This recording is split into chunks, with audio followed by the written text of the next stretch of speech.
বিনিয়োগের সময় তো আমাকে তো বিনিয়োগকারী হিসেবে রিস্কটাকে অ্যাসেস করে নিতে হবে। সে দায়িত্ব তো বিনিয়োগকারী, সে দায়িত্ব তো সরকার নেবে না, সে দায়িত্ব তো বাংলাদেশ দায়িত্ব। You are investing your money, if you make money it's yours, if you lose money that's also yours. তো অ্যাজ এ ওনার তার অ্যাসেটের ভ্যালুটা কতখানি, শেয়ারের ভ্যালুটা কত, যেটা আগে বললাম, শেয়ারের ভ্যালুটা যদি 350 টাকা নেগেটিভ হয় বা 420 টাকা নেগেটিভ হয়, তাহলে কিভাবে বাংলাদেশ ব্যাংক বা আমরা কিভাবে তাকে 1 টাকাও দিতে পারবো? এটা একটা বড় মোরাল হ্যাজার্ডের ইস্যু আছে। আজকে যদি আমরা এখানে বলি যে শেয়ার হোল্ডারটাকে আমরা বেল আউট করবো, তাহলে শেষ কোথায়? তাহলে মানুষ কি রিস্ক অ্যাসেস করবে? বিনিয়োগের সময় তো আমাকে তো বিনিয়োগকারী হিসেবে রিস্কটাকে অ্যাসেস করে নিতে হবে। সে দায়িত্ব তো বিনিয়োগকারী, সে দায়িত্ব তো সরকার নেবে না, সে দায়িত্ব তো বাংলাদেশ দায়িত্ব।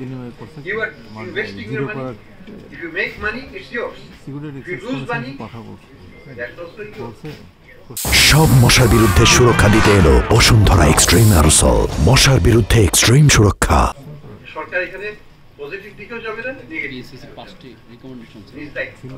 Court will decide on that. আমাদের তো আইনের ভিত্তি আছে, আমরা তো বেআইনি ভাবে যাচ্ছি না। আইন বলছে যে তাকে কম্পেনসেশন করতে হবে on the basis of the net asset value. Net asset value হচ্ছে নেগেটিভ। আমি কি করে তাকে 1 পয়সা দিব? 1 পয়সা দেওয়ার ক্ষমতা তো আমার নাই।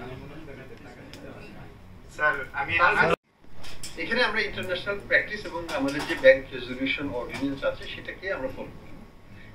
ইন্টারন্যাশনাল বেস্ট প্র্যাকটিস যেটা পৃথিবীর সব দেশে যেভাবে হয়ে থাকে, সেটা হচ্ছে শেয়ার হোল্ডার্স ইকুইটি, এটা প্রকৃত মূল্য কত। 10 টাকার যে শেয়ারটা ছিল সেটার নেট অ্যাসেট ভ্যালু কতখানি?